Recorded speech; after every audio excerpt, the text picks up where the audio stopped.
I had to go out and get another camcorder. I lost a charger to mine, and so I had to pick up another one until I have another camcorder charger sent to me. So I'm going to see how this camcorder does here and try to pick up from where I left off. Right now I'm looking at a diagram, a wiring diagram, and I want you to see this. I know it'd be hard to see, I will zoom in, but this here is the totally integrated power module, and it's on the left rear of the engine compartment, which is right here. This is that square right there. And coming down here is the yellow wire with the orange tracer. Now let me zoom in on that. Okay, you see where it says trans control out, and you have a what is it, 19 and 3, connector 10 and connector 8. Okay, so you saw where I checked 12 volts there, and it showed 12 volts coming out.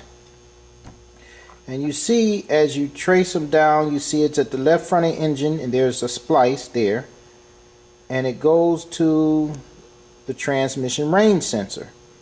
Okay, and I believe you didn't see me to check that one yet, but what you did see, you see the dotted line is going down, and it goes to the transmission output speed sensor, which is in the rear, and it goes on down. Let me move it up.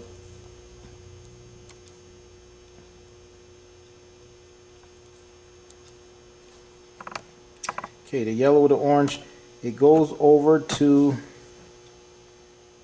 the TCM. That area there, that's the TCM right there, that block right there. So it goes over to the TCM. Where were we? TCM, and you saw that it wasn't getting 12 volts there. It was getting 2 point something, 1 point something. Even when I put voltage to it, it wasn't getting it. Alright, so it goes over here, and it goes on down to, oh, let me go back up here. I forgot, that was the output speed sensor. Okay, so here's the dotted line, and it goes over to the output speed sensor in the rear. You saw that, and then there's a splice 336 where it goes down to the input speed sensor. Okay, so it goes from that integrated power control module, goes to the range sensor, goes to the output speed sensor, the input speed sensor, which is number 1 there, and then it branches off and it goes, there's a connector which is S31, and it goes over to the computer there, and let's see, move it up. And then it goes over to pin 19, which is trans control out again, and it goes to 19. Okay, so what I did so far was test underneath the integrated power control module. Like I said, you saw where there was 12 volts there. Let me see, zoom in again. I tested one of these. It was either pin 10 or pin 8, one of them. You saw me test that, the connector. I think it was connector 10 I did. And also you saw me to test the output speed sensor.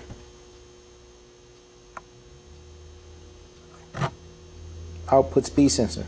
So I tested here to see if 12 volts was here. So 12 volts was here, and 12 volts was here at the totally integrated power control module. So now I'm going to see if the transmission range sensor right here has 12 volts,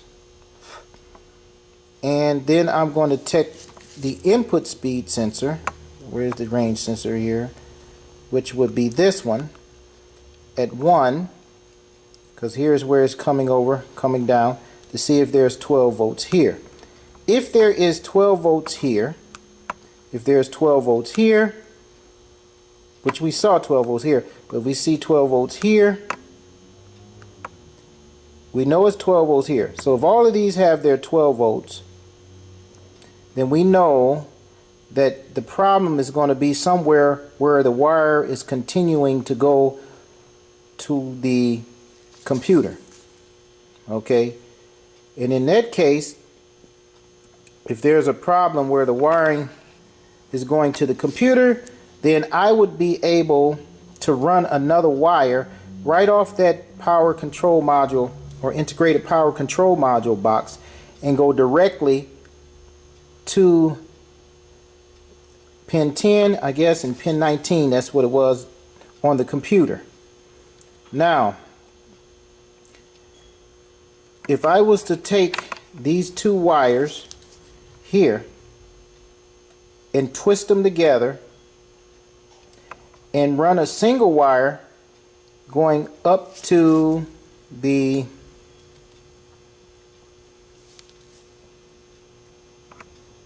TIPM, which is a totally integrated power control module, it would be in essence doing the exact same thing. That's if I can't find where the splice is, okay? Or I would be able to tie in somewhere where the output speed sensor is or the transmission range sensor is, as long as it's on these same wires. Okay, so what I'm about to do now, I am about to test this the transmission range sensor and the input speed sensor. I'm going to test to see if the transmission range sensor is getting 12 volts here. I'm going to test the input speed sensor to see if it's getting 12 volts here. Okay, I already did output. I already did underneath the TIPM, the totally integrated power control module. Okay, so let me test the range sensor and we're going to see if it's getting 12 volts and the input speed sensor. Alright, I have the transmission range sensor unplugged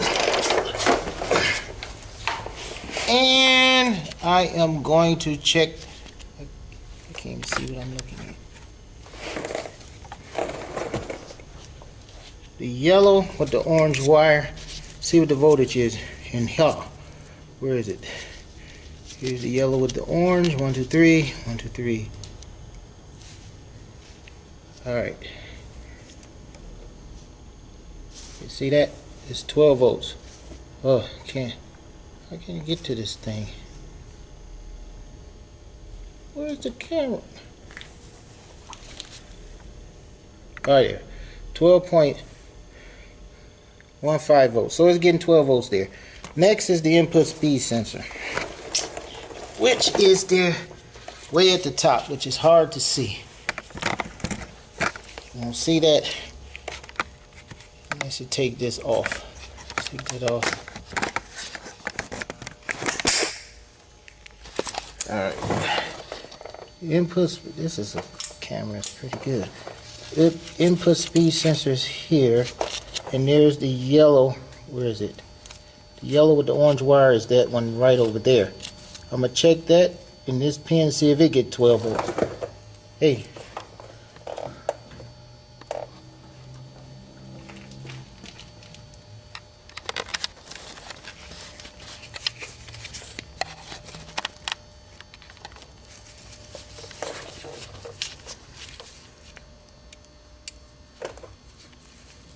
Okay, I'm checking it there.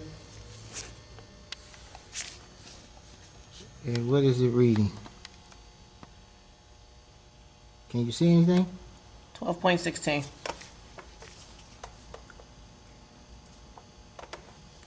Alright.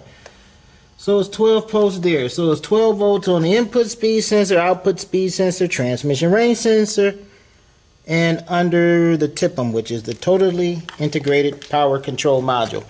And they're all on the same circuit that is going towards the TCM, and the TCM is the only one not getting 12 volts. So there is a break somewhere, corrosion somewhere, going to the TCM.